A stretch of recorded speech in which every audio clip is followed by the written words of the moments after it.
Bad Wolves, Tommy Vexed, apparently putting together a new band. Tried to get together with some of the old guys and a lot of legal issues, and sounds like he's got a new band. Not Bad Wolves, but working on some doing new his stuff. own thing. Which one of these is not like the other? He's going out on his own. Yeah, something like that.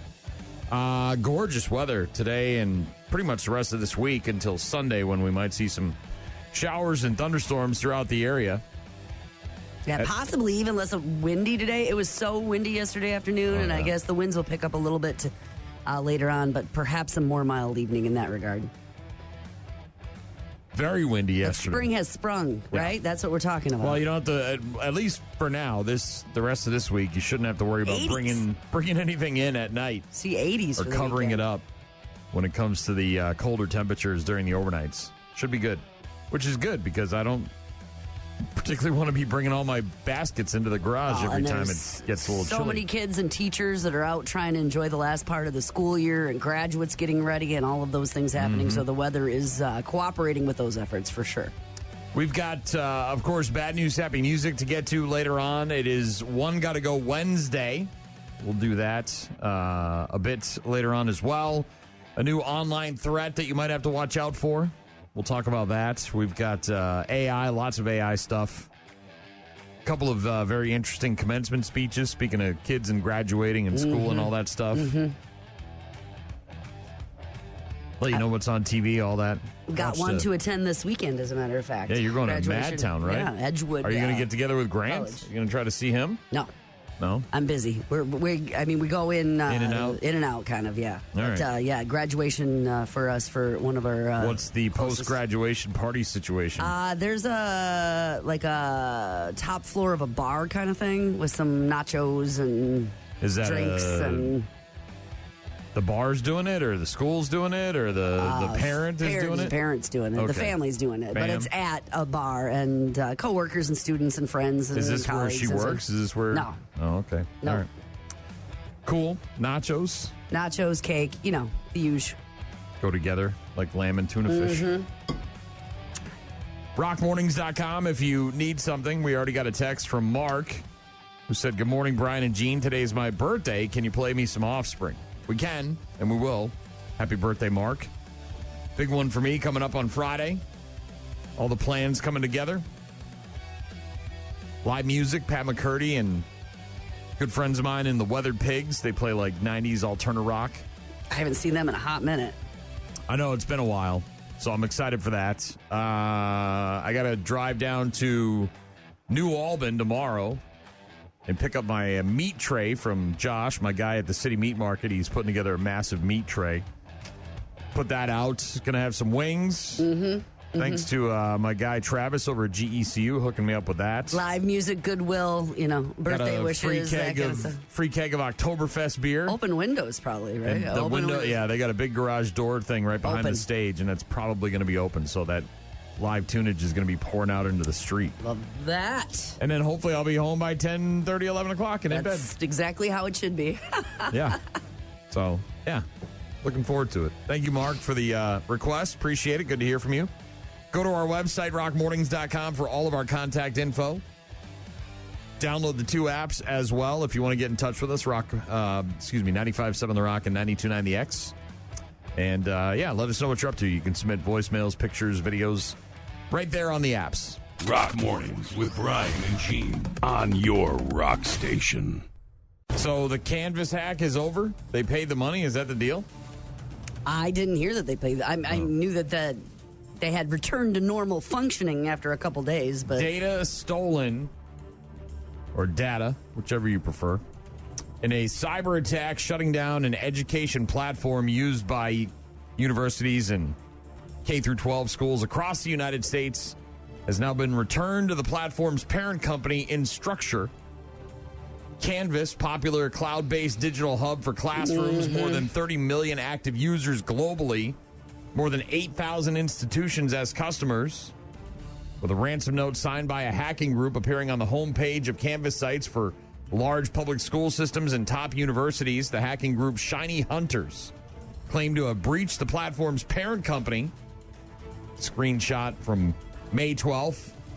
negotiating a settlement. Shiny Hunters previously claimed it had breached, bless you, 275 million individuals' data, had access to several billions of private messages. Oh, yeah. It was, I mean, you're getting everything then. You're getting all content and their classroom stuff, and their grades, usernames, email addresses, course names, enrollment information and messages, course content, submissions, credentials, not compromised, however, according to Instructure. They said it, Instructure, the parent company there, said it received digital confirmation of the data's destruction called shred logs from the hacking group. We have been informed that no Instructure customers will be extorted as a result of this incident, publicly or otherwise. The agreement between the hackers and Instructure covers all impacted customers, and they say there's no need for individual customers to talk to anybody about this.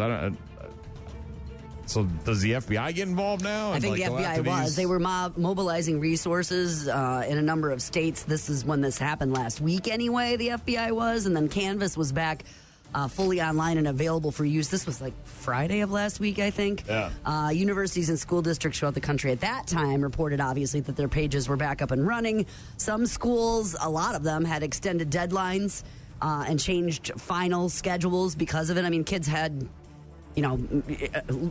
papers and dissertations and all sorts of deadlines and stuff that was due and had to interact with that interface and weren't able to. So a lot of things were extended, and now they're apparently back up and running.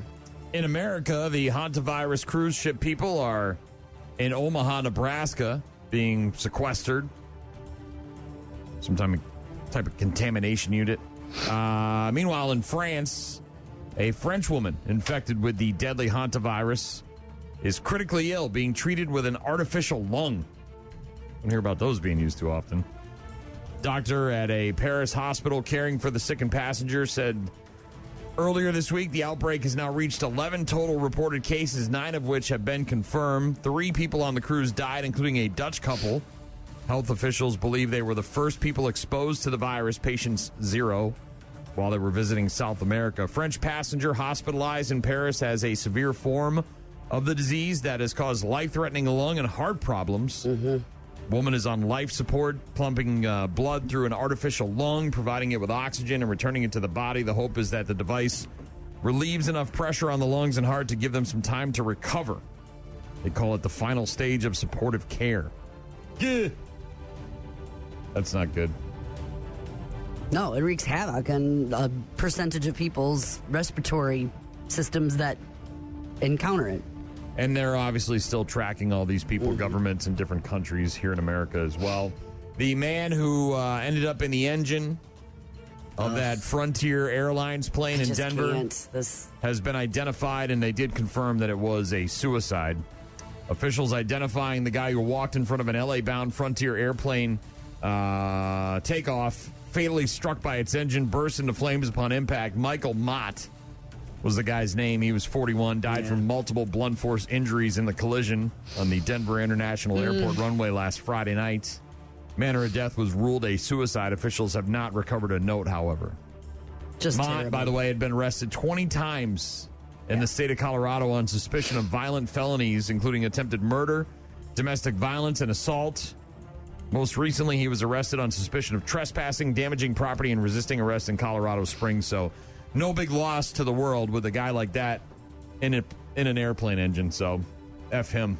There was the people that heard from a dad who was on the, with his son and, on the plane. And witnessed things that you see some guy jump into the engine with your kid there. Son shouldn't see. Awful.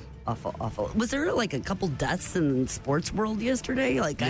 We'll get to those. Okay. We'll get to those. I was like, what is happening? So if you're going to be a spy in America, right, and you're coming from Asia or Russia or China or you're probably not going to get into the White House day one, right? Where the real sensitive stuff is? Where are they trying to be like a caterer or Well, maybe. I mean, maybe that's one way to get in. But, if you're trying to infiltrate the government, right, and actually, be a spy where you have... Oh, long-standing, I'm getting details for weeks and weeks and weeks. And you're probably not going to become, a congressperson right away, right? You're going to... Oh, maybe, I don't know. Pretty tricky. You got to start somewhere, though, right? Well, apparently there's a mayor in California who has been found out to be a Chinese spy. Did you hear about this? Like he was elected mayor? She was elected mayor. The mayor of Arcadia, California, has been found to be a Chinese spy. At this point, it's not entirely clear why Eileen Wang conducted these activities. There are specific requirements for U.S. citizens who are conducting activities on behalf of a foreign government. You can actually spread narratives on behalf of the Chinese government. You just have to register as a foreign agent. This is the former mayor of Arcadia, California, expected to plead guilty after being charged with acting as an illegal agent of the People's Republic of China.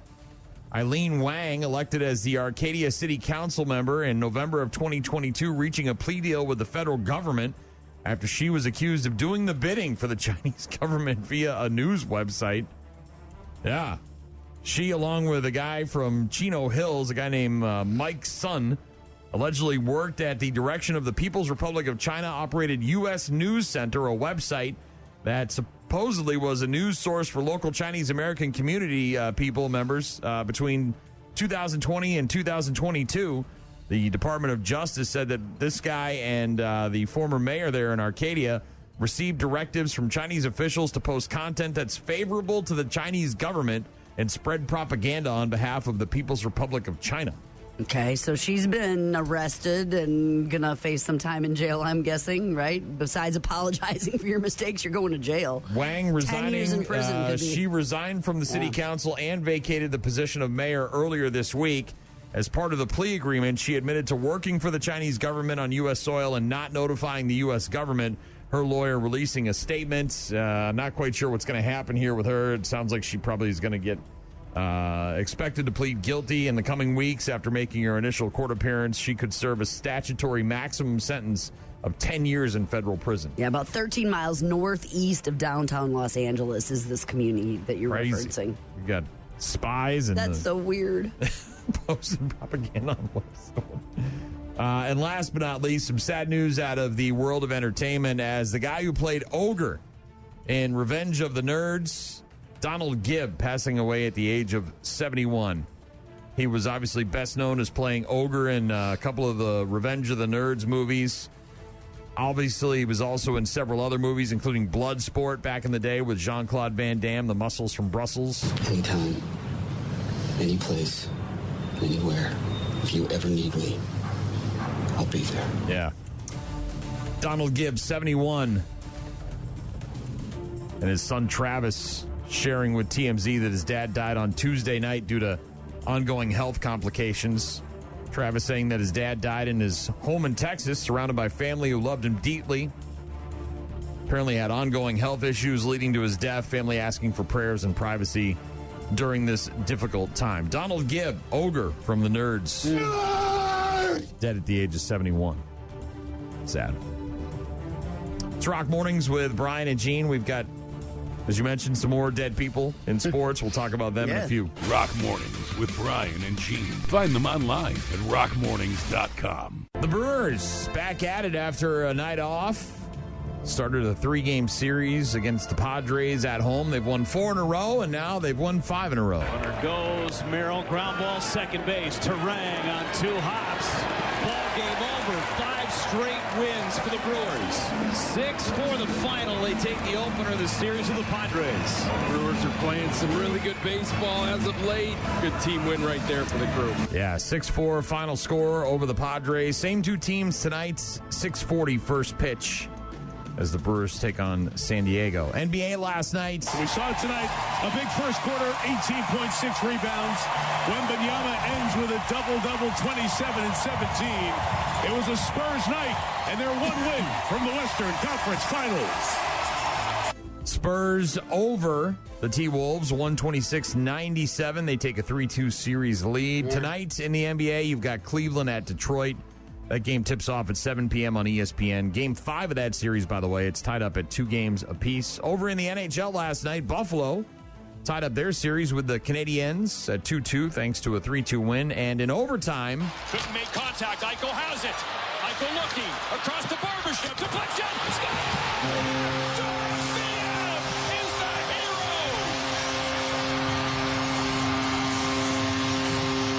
The Vegas Golden Knights beating the Anaheim Ducks in overtime 3-2 and also taking a 3-2 series lead. On the ice tonight, Minnesota at Colorado. It's a must-win for the Wild as they're down 3-1 in that series to the Avs. That game, puck drops at 7 p.m. on TNT and on True TV. As you mentioned, a couple of deaths in the NBA yesterday. Memphis Grizzlies forward Brandon Clark. Like 20-something, right? 28? 29 years old. Neither the Grizzlies nor his agency or representatives providing any details about his death. The LAPD, however, sources confirming that Clark was found dead from a possible drug overdose on Monday in a home located in the San Fernando Valley. Narcotics found at the scene, no evidence of foul play. The other death in the NBA was Jason Collins, a 13-year NBA veteran who was the league's first openly gay player. He died at the age of 47 yesterday following a battle with glioblastoma. Family announcing yesterday we're heartbroken to share that Jason Collins, our beloved husband, son, brother, and uncle, has died after a valiant fight with glioblastoma. Changed the lives in unexpected ways and was an inspiration for all who knew him. And to those who admired him from afar, we're grateful for the outpouring of love and prayers over the past 8 months and for the exceptional medical care Jason received from his doctors and nurses. Our family will miss him dearly. So, yeah, as you mentioned, a couple deaths there in the NBA yesterday with Brandon Clark of the Grizzlies dying at the age of 29 and Jason Collins, former NBA player, dying at the age of 47. Meanwhile, Daryl Morey is out as the president of basketball operations in Philly. Screw you! You're fired! Yeah, Philadelphia 76ers keeping the head coach, Nick Nurse, but getting rid of the president of basketball operations. Managing partner Josh Harris made the announcement in a statement last night saying that he has tremendous amounts of respect for Daryl personally and professionally, yada, yada, yada. Trust the process. Sounds like the process is coming to an end in Philadelphia. Well, yeah, they went out and came back from being down 3-1 to the Celtics to beat Boston, a higher-seeded team, eliminate them from the playoffs, and then they went into New York and got swept by the Knicks, and they didn't look competitive at all. So, making a change. Daryl Morey out in Philly. We'll get to some Disturbed in just a bit. One Gotta Go Wednesday. We'll get to that. Bad News, Happy Music later on as well. I might be making a turn here on AI a little bit. I'm a very staunch anti-AI dude. But something you heard or saw or read or something caught my eye yesterday, and I got to be honest. Okay, this because it helps you Man, I got to be honest. This one really, the light went off. Close to home. Oh yeah, Gene, right up my alley. And a couple days here from your birthday. We're over the hump now on the end of the week here. Well, Today's the hump day. Work is still the hump. We're today still going on up Wednesday, the hill. But once 10 o'clock rolls around and I'm on the other side of it. Then you're on the other side. Friday's your birthday. And Friday is like, I'm not really doing anything on Friday because it's just going to be a mess with messages and I'm sure people are going to be bringing things by and all that crap. So, but. Birthday on Friday. So we're almost there. Yeah. On the downslide. We'll get to that Disturbed next. Rock Mornings with Brian and Gene on your rock station. Rockmornings.com, the website where you can find all our contact info. You can download the apps to get in touch with us. We got a text earlier from Mark who is celebrating his birthday today and wants to hear some Offspring. We can do that. We'll do that in a bit. Also got a text from Chris who said, is it true that the Brewers Stadium was on fire yesterday or was it some AI stuff? Dude, you got to stop being on the internet. Go to some more trusted sources, Chris. Or Google. Try Google. The AmFam field was not on fire at all. I went to the website where you saw that, and that is 100% fake. In fact, I wouldn't follow that Facebook page anymore if I were you. Chris also wants to hear some Waylon. We'll try to get to that. There's just too much. There's some really good things happening in American Family Field. Fire is not one of them. There's some good things. There's that new outdoor area, that playground. There was a fire in like March where they found a dead body, but that was in like a parking lot. Or it was near Miller Park. It wasn't in Miller Park. Yes. Yeah, they got the big 25th anniversary celebration coming up in July, I believe. Well, and did you see when you went there? Did you walk past that new outdoor area at all? It was with the kid, like the cornhole and the new playground and stuff. Yeah, we kind of were in that, but I didn't really look at it because it doesn't appeal to me. We don't have kids, obviously, but the next time we go, I want to go to the Wisco Supper Club thing.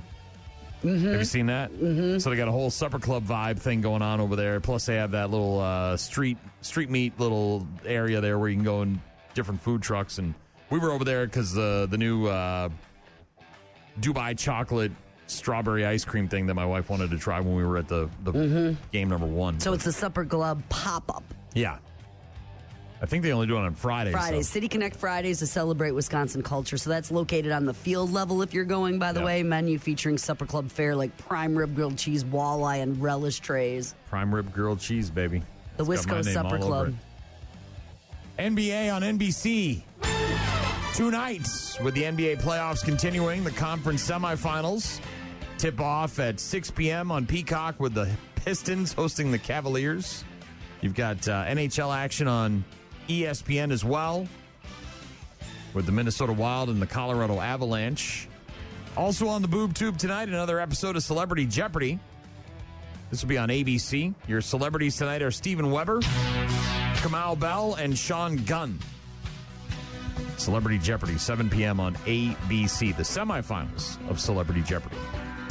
Also, the Chicago shows are wrapping up. 11th season finale of Chicago Med, followed by the 14th season of Chicago Fire, followed by the 13th season finale of Chicago PD. So those are all coming to an end for the summer. Take their break before they get back at it in the fall. Also on Amazon today, the 90-minute series finale of Good Omens. Episode 7 of Season 5 of The Boys drops on Amazon Prime today. Mm-hmm. Be watching that, and then the final episode is next Wednesday. I believe it's going to be in some theaters as well. That's kind of fun. Yeah, so if you're a fan of The Boys and you want to watch it on a big screen, you can check your local listings. But I believe the final episode of the final season of The Boys, which is next Wednesday the 20th, is going to be in certain theaters. Late night shows that are new include Jimmy Fallon. He's talking to Chase Crawford, Libby Dunn, and Vincent Mason. Kimmel's and Repeats. Stephen Colbert is new before he wraps things up next week. Barack Obama and Tom Hanks joining Colbert tonight. And Seth Meyers has got Pedro Pascal from The Mandalorian and Grogu talking about that. Mm-hmm. Billy Eichner and Jill Kargman are joining Seth Meyers as well. Not sure if you saw this, but Weird Al Yankovic, they made a movie about him. Wasn't it Harry Potter? Plays him? That was in the movie, that played him in the movie. Is Daniel this like Radcliffe. a biography? Yeah, kind of so thing? there was a movie about Weird Al, sort of a rockumentary, if you will. Now they're getting a musical. They're doing a stage musical about Weird Al Yankovic. It's called Dare to Be Stupid, the Weird Al Musical. It's an original story co-written by Al himself, which is cool that he's got a part in it. It also features songs that span his career. Hey, like a surgeon. Chatting for the very first time. Al says, ever since I was a middle-aged man, I've always wanted to be part of the New York theater community. Plus, the one thing people always say about Broadway is that it's severely lacking in Weird Al-based entertainment. And I think this musical should fix that problem immediately. No word on a premiere date. Dare to Be Stupid is, I believe, his 4th or 5th album, which came out in 1985. It featured, of course, the title track, Dare to Be Stupid. Also, Like a Surgeon, his take on Like a Virgin. Yeah, first got his start like on Dr. Demento's radio program. It was like a comedy bit before he ever became like a syndicated radio personality, before he became I actually looked it up artist this morning, and one of the producers on his Dare to Be Stupid album, which came out in 1985, was Rick Derringer, a.k.a. Rock and Roll Hoochie Coo. Rick Derringer. Was a producer on it? Yeah, one of the producers on Weird Al's Dare to Be Stupid album. Interesting. He's going to be playing at the Minnesota State Fair in St. Paul on August 28th, by the way, if you'd like to see him perform. He's doing a world tour kind of thing. But also this movie and also and there was Broadway. There was a movement, an online movement a couple of years ago to try to get him to be the Super Bowl halftime performer. Mm-hmm. Remember when he showed up on stage, too, and was playing just recently with some rock artists? Like, he just makes cameos. Well, hell and yeah, he's an Weird Al. interesting. Why wouldn't you want Weird Al to come out and rock with you? Michael Jackson was a huge fan of his. He was actually liked by artists who think he's a good musician. Except for Dave Coolio. Grohl, I think, Coolio too. did not like him. No.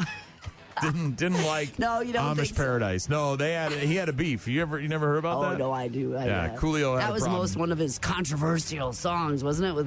Well, Coolio took his art too seriously. And look, Amish Paradise, Gangster's Paradise. Yeah. Just get over yourself, bro. Like, it's okay. Supposedly what? Because he didn't get permission to... No, I don't think it was a permission thing. I think Coolio just said that, look, this song is, has a particular meaning and it's not meant to be funny. And I think it feels like he was given permission by the record label and the people representing Coolio, but he didn't know personally. And then he got mad about the royalty payments. And yeah. I don't know, dude. You should consider yourself honored that Weird Al wants to parody your song. That means you made it, right? He's not making parodies of songs that aren't important, right? He's doing Madonna. He's got to get the right to the royalties, but it sounds like there was miscommunication in his camp, but whatever. The anger under the bridge, right? You said you watched an episode of what yesterday? Broadchurch, my show. Broadchurch? My new show, yes. Well, that sounds awful. I'm sure you... What kind of crap is this? Because you watched the Remarkably Bright Octopus people. I did do that on Sunday, on Mother's Day with my daughter, and that was terrible. Nice. It's a show from like 2013 I found on Netflix. It's a British murder mystery. Oh, all right. So is Broadchurch the name of the investigator? No, it's the name of the town. Okay. Fake made-up name of the town. Olivia Colman's in it, and David Tennant. And David Tennant. Yeah, it's a... Man. I like it. If it's British, I want it to be dry humor. Yes, it's a crime, murder investigation. I was perusing Netflix yesterday after I got done with some work on the computer, and I found a movie from, I believe, 2023 called Alone. You seen this? I don't know. So, Maybe. do you remember Ozark, obviously? Yeah. Remember the FBI agent that came to town and was gay, and then he hooked up with, like, the redneck brother? Yes. And he was hooking up with him, and, like, we didn't see it coming, obviously, that the redneck brother was gay as well. Well, it's that guy, the redneck brother guy. I don't know his real name. And he's a creepy... He's alone? Well, yeah, and so is the woman who's trying to travel to wherever the hell she's going. And she's got her old, like, Subaru wagon or Volkswagen, station wagon, whatever the hell. I think it's a Volvo, actually, a Volvo wagon. And she's got her U-Haul hooked up to it with all of her crap in it. Her husband had committed suicide, apparently, and so she's moving to get away from it all. And this dude, like, starts following her as she's driving to where she's going, and he keeps popping up at places where she stops. And eventually, he ends up kidnapping her. Do you live nearby? No, not really. Where are you going? I'm headed north.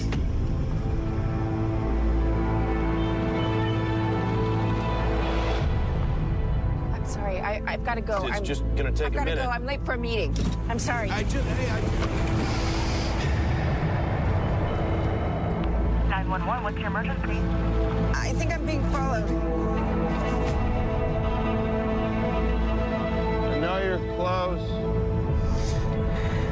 Are you scared? Please, just let me go. Do you think you're the first one to say that? I know fear when I see it. It's all in the eyes. People think they can hide it, but they can't. Not from me. Prove to me that I'm wrong.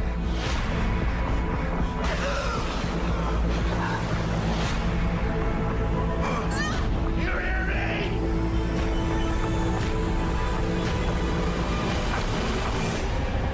I coming for you. Oh, man. So this is an older movie, a couple of years from 2020, but just released on Netflix. There you go. Yeah, I was scrolling and I didn't, I read the synopsis and I'm like, whatever, I'll give it a watch. It was good.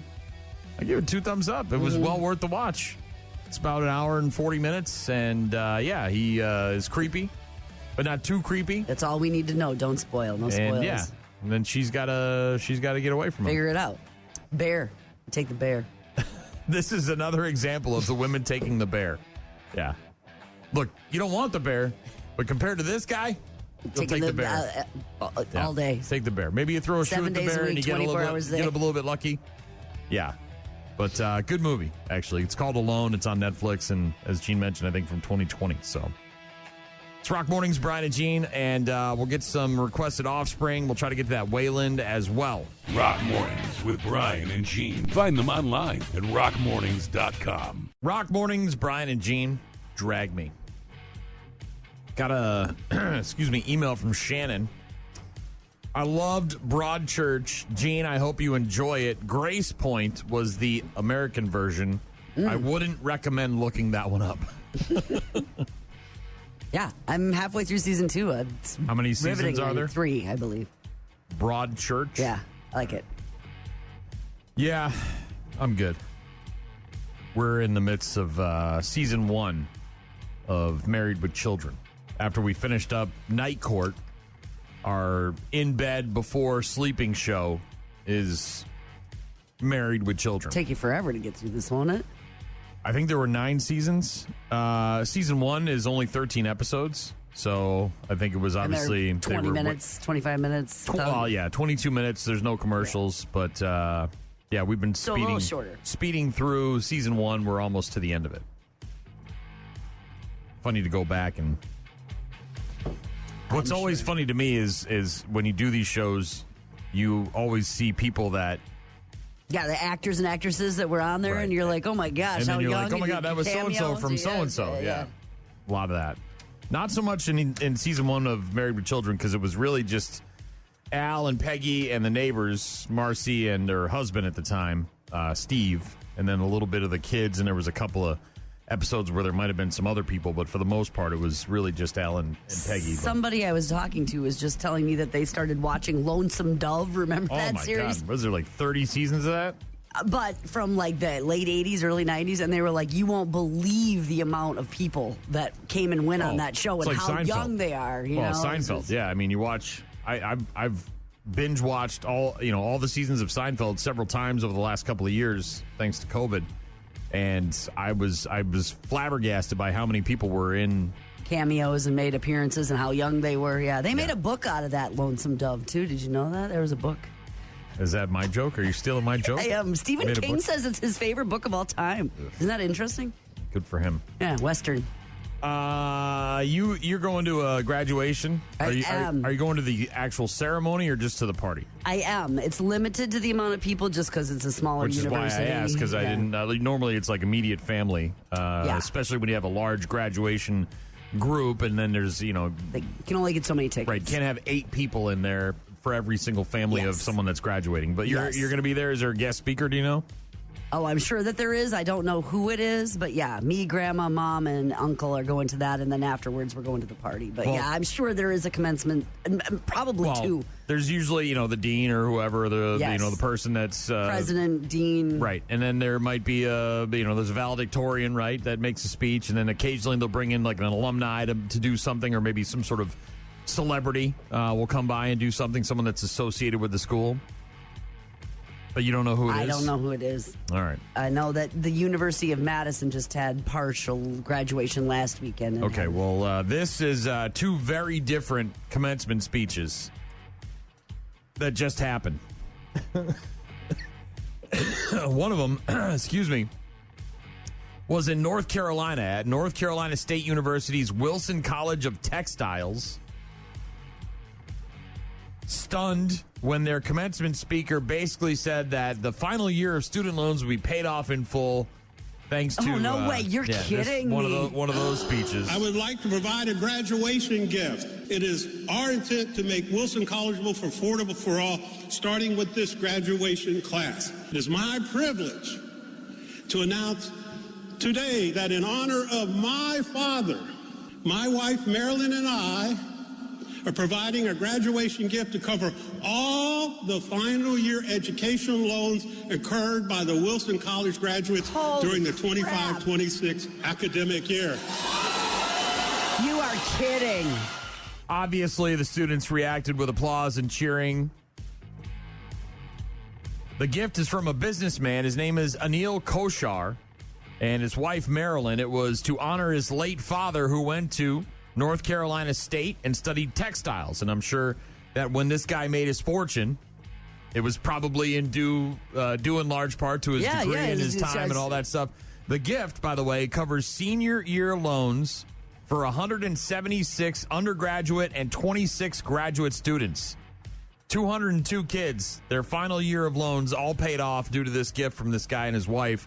After he announced the gift, he got a standing ovation. As you heard there, they were very upset, very happy and pleased and cheering and going crazy, right? Oh, my God. Thousands and thousands and thousands and thousands. Which is a little different than what happened at the University of Central Florida last weekend when they had a guest speaker at their commencement ceremony, and it didn't go so well. The rise of artificial intelligence is the next industrial revolution. Oh. Whoa. What happened? Okay, I struck a chord. AI was not a factor in our lives. She turned it around a little bit there at the end, but boy, she got booed mercilessly by the entire student body. What was this, Florida? So, University of Central Florida, Gloria Caulfield speaking to the graduates when she called AI the next industrial revolution. And it started out slow, but boy, did it pick up pace. Everybody started booing her ass. She got caught off guard and said, "What happened?" Then she said, "I struck a chord. May I finish?" Things got even more awkward when she continued to get boos. At one point, she looked upset and said, "I see we have bipolar topic here." A bipolar topic, excuse me. Somebody in the comments of the story posted on social media mentioned that she did this in front of the College of Arts and Humanities and the College of Communication. So maybe read the room, Gloria. These are people that have a skill, and it's getting taken away by AI. I have many friends who are artists, true artists, with music and with painting and with digital creation, and those people are losing jobs, losing money to AI because it's free. This woman, by the way, is a real estate development executive speaking about AI during Florida University's commencement ceremony. Boos from the audience. Gloria Caulfield, the vice president of strategic alliances at Tavistock Development Company, one of the 6 scheduled speakers at the University of Central Florida's commencement ceremonies last weekend. Caulfield said that in her line of work, she had the opportunity to interact with some of the most prolific leaders and innovators of our time. Amazon founder Jeff Bezos, one of them, Lindsey Vonn, another, FedEx founder Fred Smith, Magic Johnson from the NBA, former presidents George Bush and Bill Clinton. Caulfield described those notable people as dreamers who took action and let nothing, including fear, stop them, adding that they understood their passions early and stayed true to their life purpose. The second that I observed is embracing innovation without fear of being disruptive. Great leaders know that breakthrough innovation happens at the intersection of different disciplines, cultures, and fields. And then she, of course, goes into the whole AI thing and the kids there that studied arts and creativity and all that stuff and are following their dreams, which are getting taken away by AI. Not too happy about those comments. So James Patterson was the commencement speaker at UW-Madison on this past Saturday. That's so the best fiction the writing Million Stars author. guy? And Is that that's the Notebook dude, right? Yeah. So he gave the commencement address for the class of 2026 in Madison at Camp Randall. The Notebook guy, right? And he said his college. He said, do what you want and obviously follow your dreams. He told them about when he was in college that he was told to stay away from fiction. And then became like the world's best-selling author in fiction. Wrote over 250. Some dried-up piece of crap teacher tried to stifle his dreams, just like my 4th grade teacher, 250. Mrs. Bernard. I'll never forget her stupid old ass. Glad she's dead. Waste of my time. 250 novels, I had 100 stellar story. Stuck to the curriculum. I had a stellar story, and she effed me. And then I had to have a meeting and a therapy and all this crap. It was ridiculous. 100 of his novels have reached number 1, by the way, and New York Times bestseller. He's got, a long. So he gave the commencement speech. If you want to watch it, it's on YouTube, and it was pretty good in Madison on Saturday. Speaking of graduations, commencement. 2 wildly different commencement speeches. Yeah, when you're paying off the loans, you're going to get some cheers. And when you start mentioning AI to creative kids who just spent a bunch of money and time learning their craft and honing it into a skill, probably not going to go over so well. Noon on Saturday, so it should be good weather. It looks Speaking like of that, beautiful. Christy texted in and said, tell Gene to be safe in Madison. We're going there for the Shinedown concert on Saturday night. Ooh, yeah. Isn't what was the other one? Isn't there another show? Remember we had these people text us It was Sunday before? night. I think that one was Sunday night at... There's a Shinedown and somebody else is playing in Madison that With weekend. a Sylvie, maybe? Yeah. Well, sounds like it's going to be crazy in Madtown this weekend, so be on the lookout. Lots to get to. Speaking of AI, I'm softening my stance a little bit here on the AI, so we'll get to that. Also, One Gotta Go Wednesday, Bad News, Happy Music, lots and lots of stuff to get to. Rock Mornings with Brian and Gene. Start your day with Rock Mornings. Got a text from Ned. What is it about 4th grade teachers? 40 years later, and Marianne so-and-so can still kiss my ass. Yeah, I had a 4th grade teacher, Charlotte Avenue School. I'll never forget her, Mrs. Bernard. And we had a creative writing assignment, and it was right around Christmas. So it was like a holiday themed creative writing assignment. This was, back when you had one teacher and you didn't go to other classrooms, right? And she taught all the subjects. The art cart would come in, and the music lady would come in, and so anyways. And I wrote a story about. Didn't you make Santa a serial killer? Yeah, Santa going crazy and killing everybody at the North Pole. Now, I was 10, but I was heavily influenced by movies, Arnold Schwarzenegger, video games, the things that I enjoyed in life. I wasn't a Disney kid. I had an abusive father. I just grew up differently. So, I wasn't even into true horror movies at that point because they weren't really, I knew about Jason and Freddy and stuff, but they weren't really on my radar, Right. Had you seen Jaws, maybe? Yeah, definitely.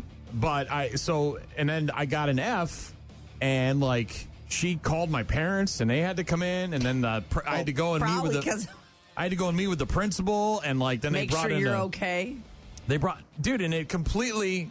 And look, I have the benefit of hindsight now, you know what I mean? But that completely stifled any creativity that I had as a kid when it came to that. And it sucks because, that was the thing that I enjoyed doing. And then I just stopped because this crusty old bitch couldn't understand how that was. Maybe something was going on there. I get it, right? Due to recent events, these things should be investigated, obviously, but I don't know. It just completely maybe this kid's got stuff at home that's going on, and I don't know. Santa's killing everybody. But, yeah, I don't know. I did exactly what the assignment was. I'm sorry about your 4th grade teacher. Yeah, Nettie, I hear you, buddy. Yeah. I really liked mine. Needle Ned Ryerson. I had the same teacher in 3rd and 4th grade, actually, and I liked her. Weird. 2 years. I had Mrs. Crane in 3rd grade and Mrs. Bernard in 4th grade. I remember Mrs. Basil was my 1st grade teacher, and after that, I remember some of my high school teacher names. But oh, yeah, in and out. But Mrs. Laughin was her name. All right. She was real lovely. Liked her very much. What is, I hope you get this one right off the bat. I doubt it. What is,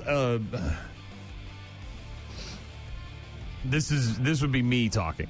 What is a flaw that I have that I would say is one of my biggest flaws?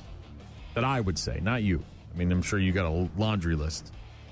What is a thing that frustrates me, about myself? Oh, man. There are things, I don't know if they bother you, though. Does obsessive compulsive disorder, that doesn't bother you? I love it because it gives order to life. Okay. It puts everything where it belongs. Okay. It brings the toy back from the carpet, as Arnold would say. So no, it doesn't have anything. When the OCD's not working, and then it completely ruins my day. So, yeah, I mean, like, you know, would I like to not have that be an issue? Of course. But as long as the order's there, then I'm fine. You know what I mean? No, that's not what I was looking for an answer. This is something different. This isn't... What's something I can't do? Gamble. No, I can, but I'm not supposed to. Okay. What's something that literally I just can't, my brain... Can't do? What? I say it all the time. My brain... Oh, you can't remember people's names. Dude. Can't. I can't. Even minutes later, seconds later, and I think part of it is that I start to question myself, right? It's not so much that I forgot. It's just that... Is that Julie? Jamie? I know she told me her name. I think it was Jessica. Was it Jessica? And then I over-question it, and I'm like, hey, what's up, you? What's up, guy? Name tags, stickers, tags are very helpful. The AI glasses are apparently getting better. A name thing? And it can recognize it? Dude, it used to just be pictures and videos and connecting to Facebook or whatever the hell they did. I have no idea because I never had a pair. I can go, Cliff. But now that His name is Cliff. Yes! Bro! Now that they've got AI in these sons of bitches, the glasses, quote, the glasses could even provide a boost for party people who are bad with faces. And names, bad with faces and names. Faces, I'm okay. Once a few privacy issues are sorted out, if you're at a party and come across a person you vaguely recognize, the glasses could catalog all the people you've met and their identities. Look at you. That would take so much pressure off of you if it automatically... I would never have to remember people's names. They would just be right there. Oh. That is... It's like walking around with everybody having a name tag on for you. Yes. That has totally softened my stance on these AI things. I don't know. I don't want a lot of AI in my life. I definitely don't want the robots at my house making my pies and meals and whatever. But that could tell you that was... But, dude, some glasses that say, that is Jessica, that is Steve, that is Brian, that is Bob, that is Dan, that is this person, that and here's person. where you met him, and you know him from. And oh, my God. Yeah, that, too. That would be even more beneficial. That's the girl you slept with in 8th grade that hates your guts. Not that one. Right. You stood next to him at a concert 2 months ago, and you exchanged whatever. Yeah. We were at an event last night, and we had name tags on, and a guy was like, hey, Gene and Mike, how you guys doing? And I was like, oh, look at this. I can't tell you. Hey, Cameron. People, and look. Thank God it had his name People on who it. have listened to us long enough know that. And so I think when they come up to me, they're like, forgiving. They're like, you probably don't remember me, right? And I try to be funny, but I'm being serious. I'm like, no, I don't, honestly. I'm like, if you remind me of how I know you, it might jog something in the memory. But, man, these glasses, I got to be honest. It's like a name tag. It's like a... and we just joined, I told you, we just joined the Oktoberfest Grenadiers here in La Crosse. Mm-hmm. My wife and I, right? And we're looking forward to it. We've got our first parade this Sunday. Volunteer group to spread Gemütlich height. We're going to get drenched in these thunderstorms, apparently, with all my new gear. Anyways, I said at the first meeting, I said, you know, when they were a little Q&A, right, get to know you. And I said, hey, look, I'm like... There's a lot of you, and I'm not going to remember all your... I just can't. My brain doesn't work that way, and I've tried all the tricks. I've done all the things. It just doesn't happen. And they said, oh, well, we're doing name tags. And I... Bing! Bing! Sold. Name tags. So, yeah, the AI... It's like a name tag in your glasses. The AI glasses, and I get it. There's a lot of really bad implications here with recognizing faces and the police finding people and all the crap. CCTV. And I got it. But man, for me personally, just for me, for the sake of me remembering people's names and not having that awkward situation, oh, God, that'd be delightful. Absolutely 100% delightful to be able to, like, have right in the display.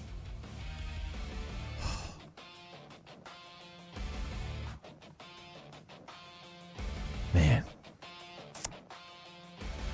Chuck texted in and said, I struggle with names. I think it stems from how much I moved as a kid. My record was 6 schools in 1 year. Oh, dude, you're never remembering anybody. I guess I figured names weren't important because I wouldn't be there long. And that was kind of my attitude for a long time, right? Because I meet people and it's a one instance, one night, one but situation. Then you met him again and again and again, right? When I you see repeatedly him over hang out with people again. and see them, then I remember their names. But if it's like, I get people that are like, oh, I saw you at that show 12 years ago in the cities. I'm like, dude, I don't even remember when that show. I don't even remember going to that show, let alone one person that I met there. Yeah. These AI glasses, though, man, I tell you what. Immediately. They could tip you off to someone's name and maybe with a tidbit of knowledge about there them. you go. Hey, Robert. Oh. How's that new job going for you? I don't care about complimenting whatever. people. That wasn't a compliment. That was a question. Just the name. Just not having that awkward thing that happens. It's just, Hey, you. He's so nice. It can't be bargained with. Yes. It can't be reasoned with. But it can remind you of someone's name. It doesn't feel pity or remorse. What's that guy's name again? And it absolutely will not stop. You know her. You ever. do. Until you are dead. Her name's Sarah Connor. This is the 6th time you've run the into little her. red eyeball. That'd be me. I'd be the Terminator. I'd be like the Terminator with Sarah Connor. Finding her name in the phone book. I'm coming around, Gene. Little by little. Increments. We'll get to sports after Saliva. Rock Mornings with Brian and Gene. Find the daily podcast at rockmornings.com. Runner goes, Merrill, ground ball, second base, Terang on 2 hops. Ball game over, 5 straight wins for the Brewers. 6-4 the final. They take the opener of the series of the Padres. The Brewers are playing some really good baseball as of late. Good team win right there for the Crew. 6-4 the final between the Brewers and the Padres last night as the Brew Crew won their 5th in a row. The same 2 teams tonight at 6:40 for the first pitch. NBA tonight, Cleveland at Detroit, 7 p.m. on ESPN, Game 5 of that series. It's tied up at 2-2. And in the NHL, you've got Minnesota at Colorado. That game on TNT and True TV for Game 5 of the series, where the Avs could send Minnesota home for good. They're up 3-1 in the series, looking to put them away. Minnesota, we talked about him, I believe, yesterday. Missouri running back Ahmad Hardy has now been released from the hospital after he got shot in the upper leg early on Sunday morning. Hardy planning. Was he at a club or something? Was he in a nightclub? Concert. Not quite sure if it was an outdoor-indoor nightclub type of situation, but he plans to head to Missouri's campus immediately and start rehabbing with the goal of playing this year. 20-year-old was shot at a concert in Mississippi. A police sergeant there said at the concert, at least 2 people were injured and 3 people of interest were already in custody. So sounds like they've already got some people there that they're talking to. Charges against Sean M. Higgins, the driver that is accused of killing NHL player Johnny Gaudreau and his brother Matthew back in 2024, will stand after a motion to dismiss was denied earlier this week. Higgins' attorneys arguing that at least some of the grand jury indictment should be dismissed over what they call misleading blood alcohol evidence. Higgins indicted back in 2024. The Gaudreau brothers hit and killed while riding their bicycles in New Jersey in August of 2024. Higgins pleading not guilty in January of 25 after turning down a prosecution offer of 35 years in prison. According to the prosecutors, his blood alcohol level was above the legal limit for driving at .087, but in February, the defense said that a review of the toxicology report showed his blood alcohol was .075, which is below the legal limit. The difference was that a sample of his blood serum was tested instead of the whole sample, which led to the higher BAC. But now the charges against him have the motion to dismiss has been denied, and the charges will stand. So he's going to go to trial and probably going to do some serious time, as he should. And elsewhere in the court, Florida judge has decided that Tiger Woods' prescription records need to be turned over to prosecutors as part of the DUI-related case against Tiger Woods. For shizzle. Martin County Judge Darren Steele issuing the order in a brief hearing on Tuesday, agreeing with the prosecutors that the state had a compelling interest in the information. Tiger Woods' attorneys arguing that the order violated his right to privacy. I'm here to tell you about drugs and alcohol and why they're bad, okay? Yeah, so they're going to have access to his prescription records to see what kind of stuff he was putting in his system before he got into his most latest incident. What was he prescribed? What was he not? How was he getting it? Is it an accident when you don't hit somebody? When you just flip your car? Yep. Okay. Sure is. It's not a traffic incident. Elsewhere, the Dodgers were at home last night. They had a very special guest throwing out the first pitch. Not the first time that Cube has thrown out the first pitch. He's done it before. He's a big-time Dodgers fan. He's performed at games. This time, however, there was a very special person behind the dish catching the ball from Ice Cube. Tuesday night, his Friday buddy Mike Epps surprises him catching the first pitch. And they were able to keep the surprise genuine right there from Ice Cube. Yeah, pretty cool first pitch from Ice Cube for the Dodgers last night. On the bump, getting ready to throw the first pitch. Guy comes up wearing jeans and a Dodgers jersey, got the catcher's mask on. Can't tell who it is. Can't tell who it is. Gets down behind the dish, catches the ball, and then as he pulls up the mask and reveals that it's Mike Epps, his buddy from the Friday movies and All About the Benjamins. It was cool to see Ice Cube with a genuine look of surprise and happiness on his face. Me on the court and I'm troubled. Yeah. Last week messed around and got a triple-double. Yeah. Ice Cube and Mike Epps reuniting on the field at the Dodgers game when Cube threw out the first pitch last night. We're top flight security of the world, Craig. Not just the city, the world. Top flight security of the world, Craig. You big in here. Cool moment. Rock Mornings with Brian and Gene. You were asking about the show this weekend in Madison. We had so heard. Shinedown is playing, and so is Highly Suspect. Yeah, somebody texted in and said they're going to the Shinedown show in Madison. I'll be down there for Edgewood's graduation. But the show that you were referencing is Highly Suspect, Dead Poet Society, and that is on Sunday night. That's at the Sylvie, the Shinedown show. Obviously not at the Sylvie, but yeah, thanks for giving us a heads up. We'll get back to it in just a few minutes with One Gotta Go Wednesday. Rock Mornings with Brian and Gene. Weekdays, 6 to 9. Got text messages. One from Chuck, who struggles to remember names, moved around a lot as a kid. His record was 6 schools in 1 year. I guess I figured names weren't important because I wouldn't be there long. He said, I hate it when it's someone I've talked to several times. Yeah, dude, it happens to me all the time. Derek from Maine texting in saying, good morning. I totally agree, Brian. The glasses would be epic. I totally can't remember names at all.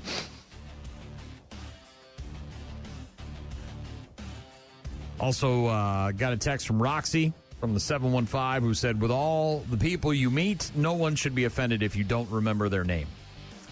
Yeah, I don't know if people are. It's not about them. It's about me. It's kind of embarrassing. I'm not even embarrassed. It's more of just like it's a convenience thing, dude. It would just be nice to be able to remember people, like that internal struggle that you have every time you try to remember. And it's like, oh god, it's like everybody's wearing a name tag or a lanyard. Only it would be in your glasses, and you'd be the only one that would know. There's like a bazillion people on planet Earth, and I gotta remember them. I can't remember somebody anybody. who it's like, hi, Mike and Gene, and I'm like, both of us, huh? You know, both of us. Yeah.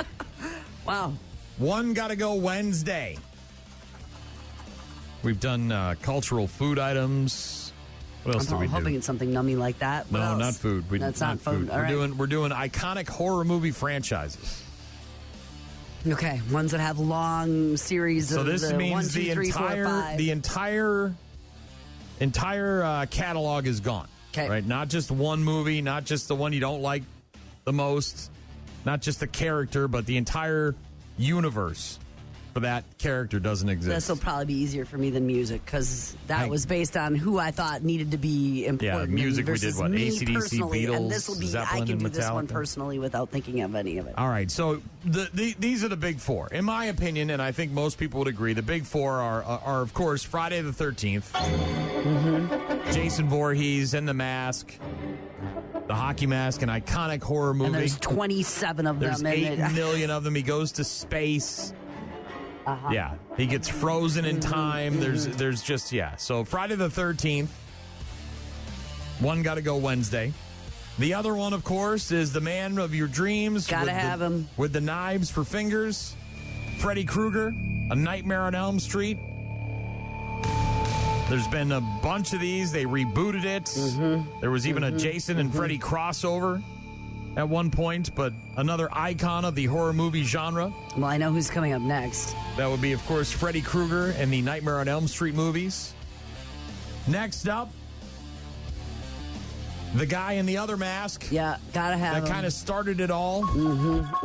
Michael Myers. The curse of Michael Myers, the revenge of Michael Myers, the house of Michael Myers, the toilet of Michael Myers, time Michael the blanket Michael Myers slept in. took a nap. Yeah, Michael Myers naps and kills people. Yeah, all of the Halloweens. Yes. Halloween begins, Jason and Michael. Halloween ends. Yeah, so you've got Jason, you've got Freddy, you've got Michael. Now your fourth. It's one of the olders. It's based in reality on the Ed Gein story. A lot of this movie and parts of it are based on the Ed Gein story from Wisconsin. This would be, of course, the Texas Chainsaw Massacre with Leatherface. Just as terrifying as being there. Even if one of them survives, what will be left? What will be left? Yeah. No, I thought you were going to go. So I don't care about Texas Chainsaw Massacre at all. I mean, I saw it, but I don't care about that. That can go immediately. Obviously, there's Chucky, there's Pinhead, there's the whole Conjuring series, the which is Conjurings, very the Annabelles, all important that. to a lot of people. But Saw. that's more modern. Again, more modern. I went with the classics. Yeah. When you think about all-time classics, when it comes to iconic horror movies and their franchises, Freddy, Jason, Leatherface, Michael Myers. Yes. Now this is one got to go Wednesday. Which one's going? I don't going care. Texas I don't care Chainsaw? about that one at all. I mean, I saw it and whatever, but don't care. The other ones are way more important and way more cultural. I mean, think about you don't have Jason and Michael as like in culture as part of Halloween, then it would be weird. It would be weird. But I know that like most of the people probably in my house would pick the whole Conjuring series because they grew up watching those and they were really well made and highest grossing worldwide, right? Wasn't it? So the that would be Supernatural franchise. That would be their go-to franchise? Probably. I mean, they would probably get rid of all of these ones from the 80s. Yeah, they might actually, but they'd get rid of a lot. I think a lot. But Saw, and we have a friend who has. I mean, those are his favorite movies of all time, right? With 10 of them, is there 10 of them in that series? Yeah. And I wouldn't. Torture porn's not my bag, so I wouldn't. Which is another reason why Texas Chainsaw is probably not in here. I mean, there's a lot of killing and blood and Halloween and Friday the 13th and but you could go, Nightmare on Elm Street. Oh, you should have gone in that closet. Yeah, and then it's over. Not like going on and on and on and on and on. But yeah, Gene's it'd be getting easy rid of for Texas me. Chainsaw Massacre. Easy. That's easy. Yeah, I think I would agree with you. One got to go Wednesday. Iconic horror movie franchises. And these are the entire thing, right? The characters gone, the movies are gone, all the merchandise, everything. Series, they'd probably keep that one before any of these two. Those were important to them. Look, if you swapped out Scream for Texas Chainsaw, I would keep Texas Chainsaw. Like you put anything modern in here, I would get rid of the modern one. They're fine, they serve their purpose, but they don't interest me. I mean, Texas Chainsaw is hard to get rid of because, like I said, it's loosely based on Ed Gein, and it's got some reality there. Some kind of crazy person making faces and masks out other people's faces and skin. Creepy. Hanging up women on meat hooks and cutting their ears off, put them in a fridge, and the whole creepy family thing too. Don't need that. How about the Purge? Isn't that don't they have a bunch of those too? Yeah, the first ever, the Forever Purge. Yeah, 4 or 5. Yeah. One got to go Wednesday. If you want to weigh in on that, you can certainly find our information online at rockmornings.com to get in touch with us. Gene and I both going with Texas Chainsaw Massacre. From those classics, for sure. I just don't think... Look, Leatherface is an iconic horror movie franchise. I mean, like, the character, he exists, he has to. But if I had to choose one over the other, it would certainly be him. You can't... I mean, can you imagine a world without Michael Myers? That's what I'm saying. You can't... Halloween itself is the holiday, and that season without Jason and Michael seem weird. The one problem I have with Michael Myers is they change his mask too much. Like, it... From movie to movie, from director to... Like, just pick one and go with it. You know? Yeah. Got a text from someone. Definitely have to get rid of Texas Chainsaw Massacre. Was never impressed with Hellraiser either. That would be Jake. Yeah, look, the first Hellraiser, scared the bejesus out of me. Me too. That meaty dude coming up from the floorboards, Me too. I want nothing to do with that in my attic. And I was super duper at the time in my life, like really into horror movies, really into horror books. I read tons and tons and tons of, and I saw Hellraiser, the first one, and I was like, no, thank you. Yeah. Nope. And the Cenobites, when they first showed up with the teeth, and I'm good. And then there's this rest of the and the series, weird thing with the voice, but then afterwards it kind of became schlocky. And I didn't. It was just something about that time and that movie, and it was scared the hell out of me. Rockmornings.com to weigh in on our one gotta go conversation or anything else that we've talked about this morning. We've got bad news, happy music to get to.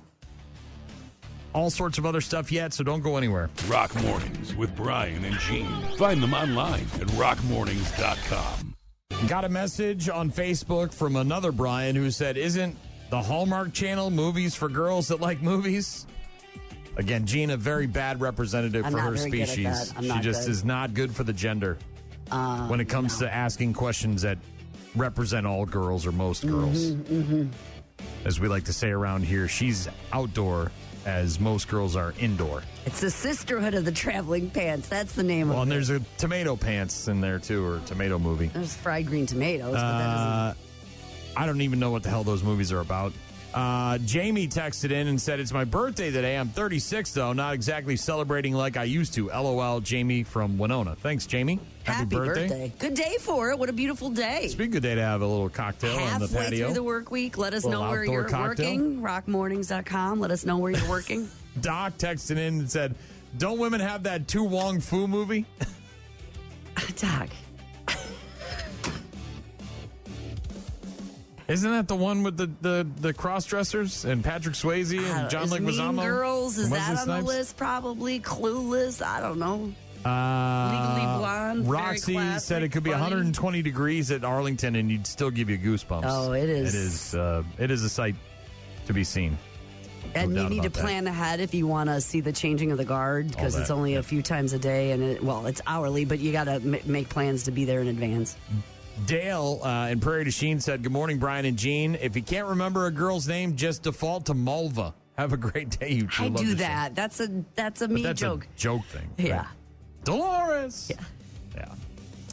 Yeah. Do you have to refrigerate sauce packets from restaurants? It depends. Not really. The answer is no. Unless they've been opened. Now, I'm not saying that you should store them in your car. I was just going to say, okay, there's a difference, though. Is the mayo packet that's unopened going in the console of your car for the summer? Then don't do that. Well, that's what apparently happened with this mom on Instagram was going viral because her daughter apparently stores ranch in her car. I saw this.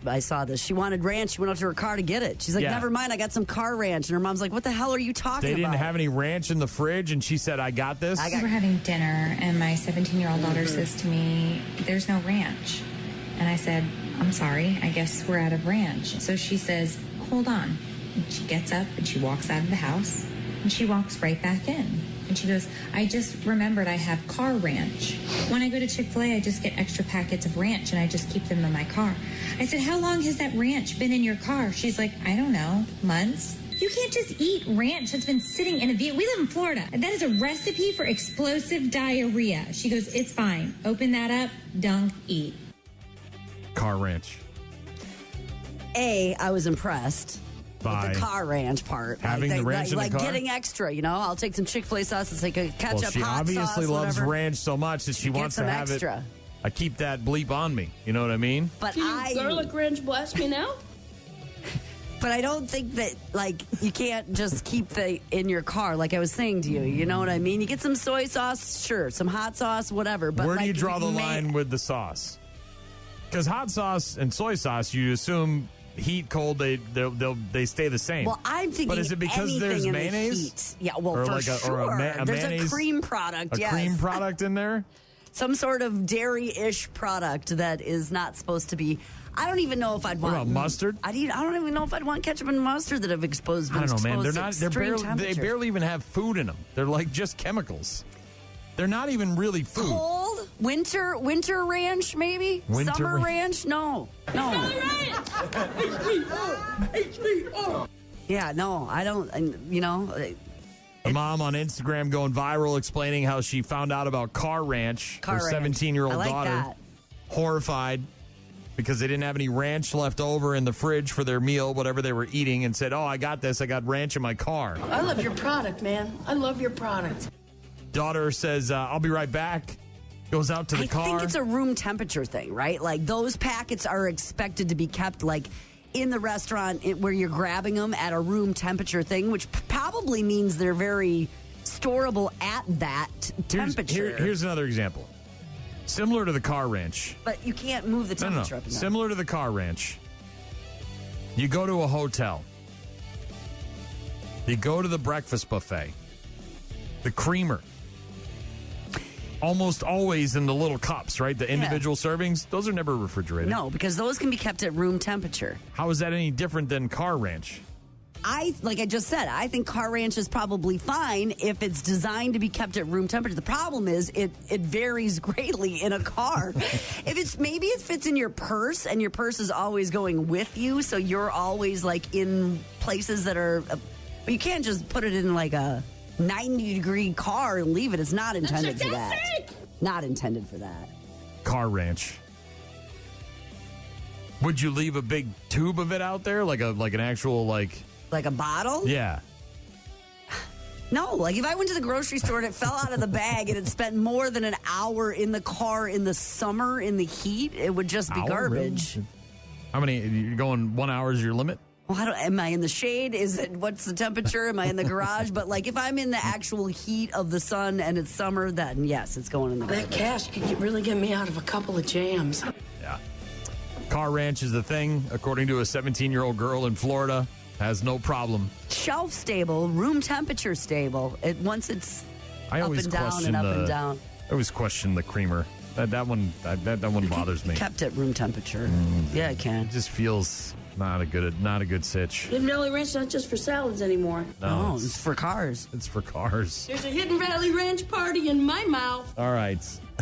We've got bad news with happy music coming up in just a few minutes. Don't go anywhere. Rock Mornings with Brian and Gene. More from Brian and Gene is coming up. You're about to enter a beautiful, exciting, wonderful new world.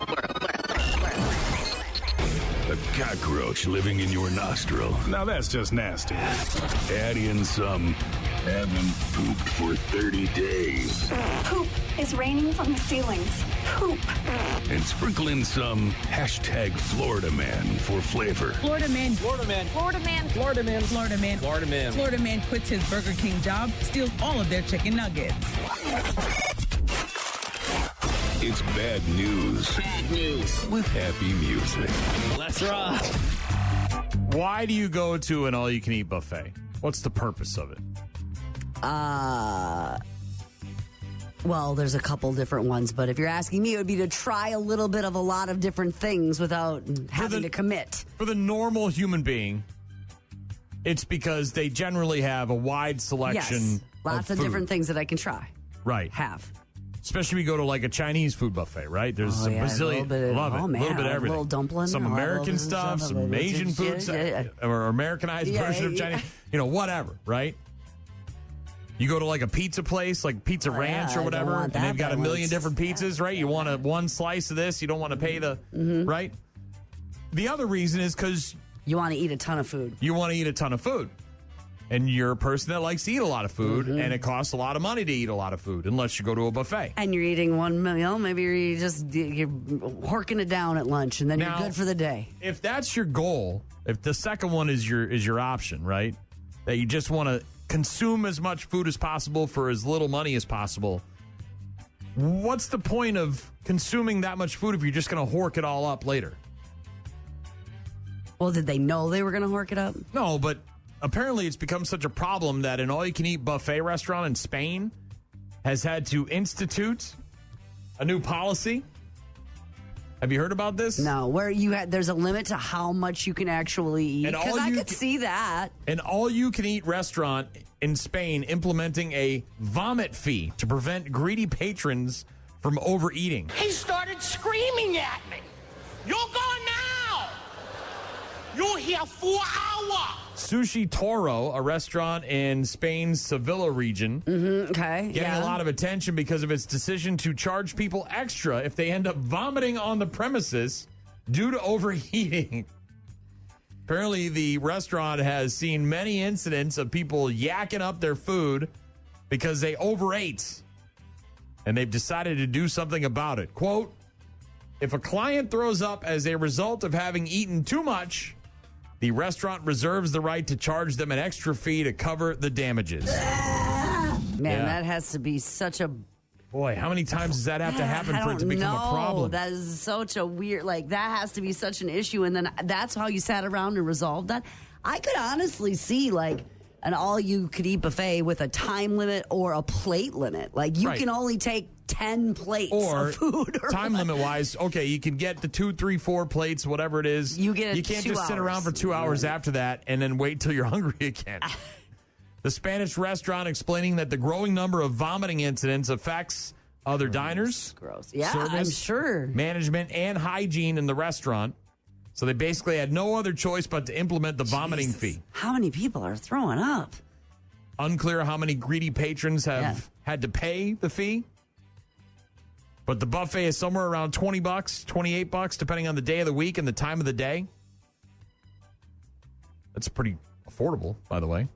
But man, I don't know if I've ever wanted to overeat so much that I got a yak. I do not want to do that. I do not want to do that. It defeats the purpose of eating, right? Plate limits, I think. It's an enjoyable, experience. It's supposed to be. Wayne, what do you do if every time you see this one incredible woman, you think you're gonna hurl? I say hurl.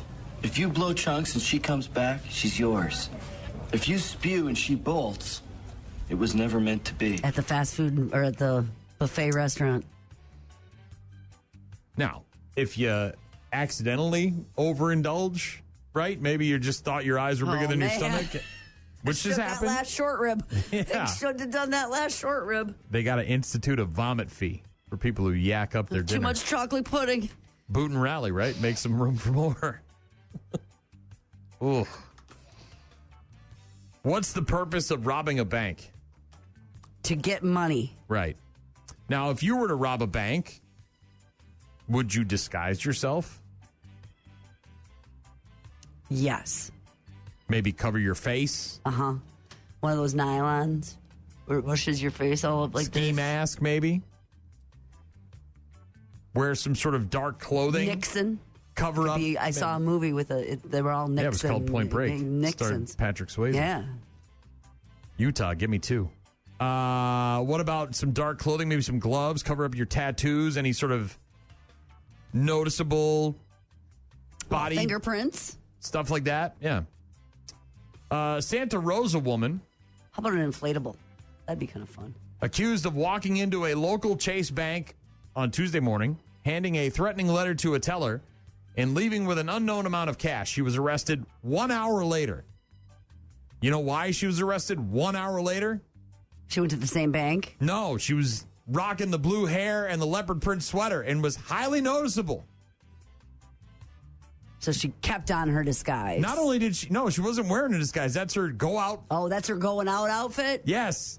She didn't even try to cover anything up. And on top of that, she didn't blend in with everybody else. She was wearing like the most outrageous outfit. The police department said the suspect entered the bank, stood out with her bright blue hair and leopard print jacket, handed the bank teller a note demanding cash, including a written threat to kill people. No weapon was brandished. After taking the undisclosed amount of money from the teller, she left the bank. Santa Rosa police said the woman was last seen walking away from the bank.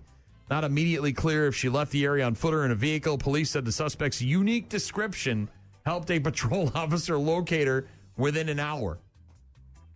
Yeah, you friggin' idiot. Nobody said criminals were smart, but dude, if you're going to rob a bank, maybe a little more nondescript, maybe a little more...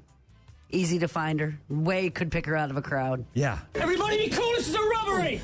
32-year-old Jane Hollingworth arrested without incident for a suspicion of robbery.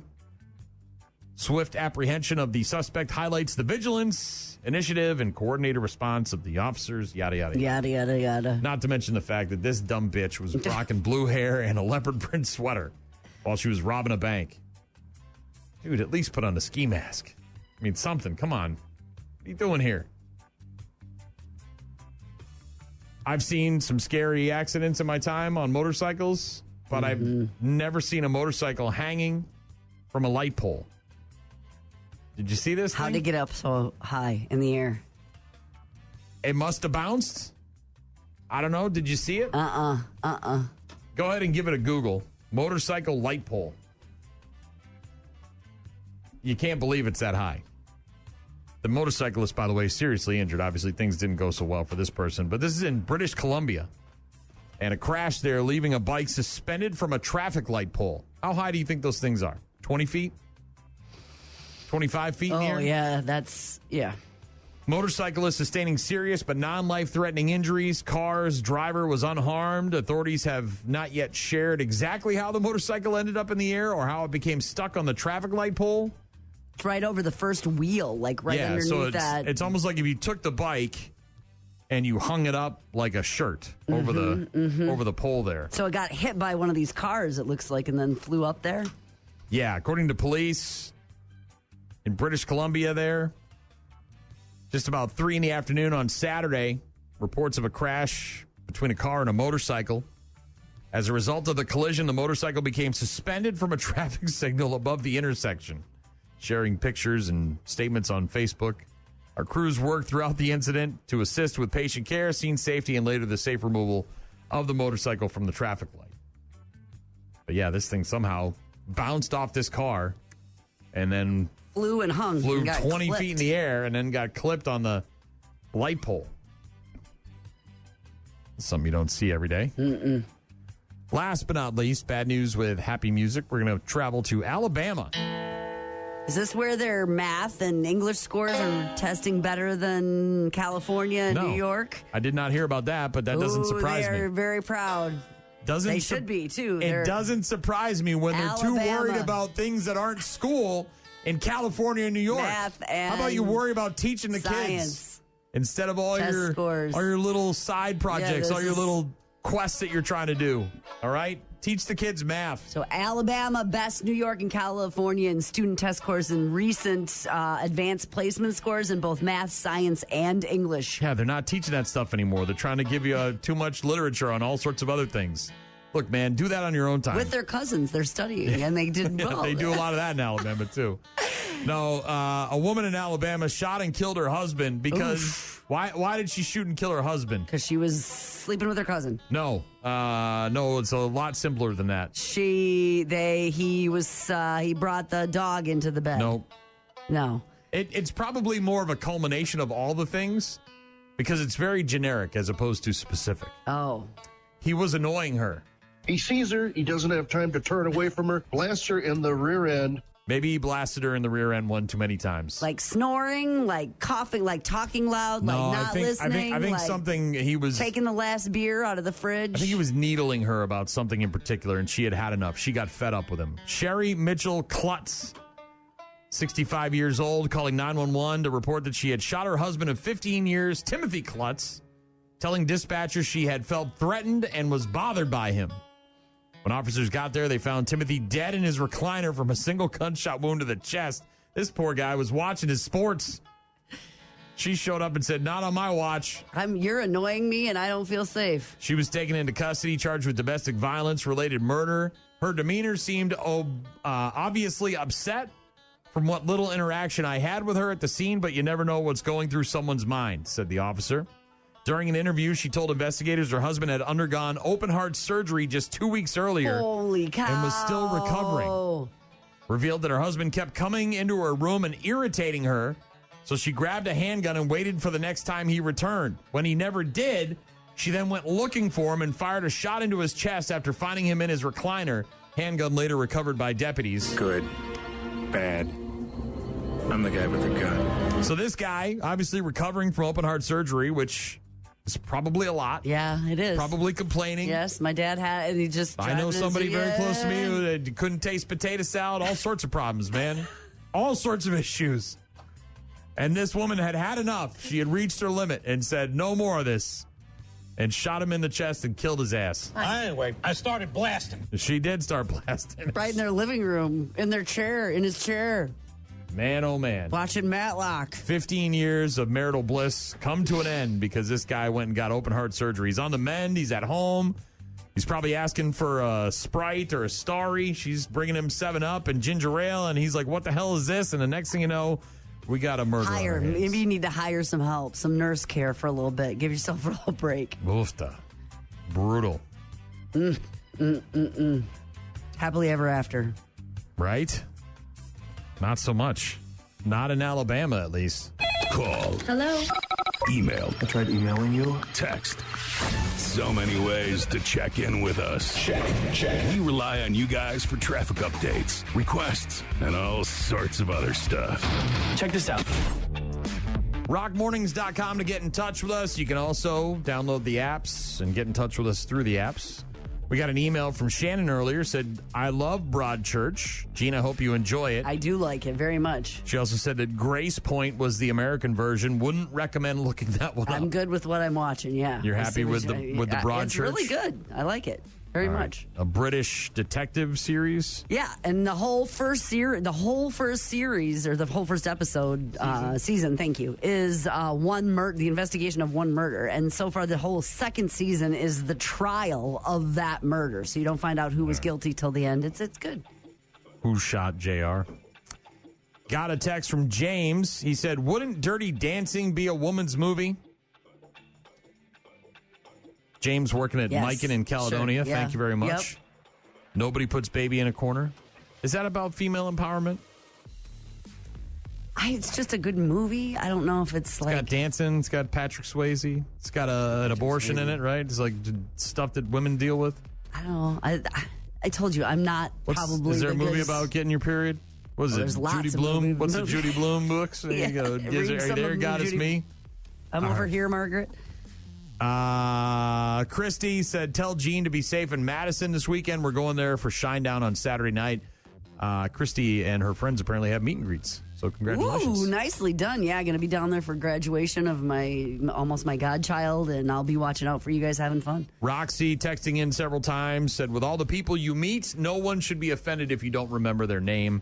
I don't think people get offended. I mean, it just bothers you. I'm sure it's disappointing that I don't remember their name to them.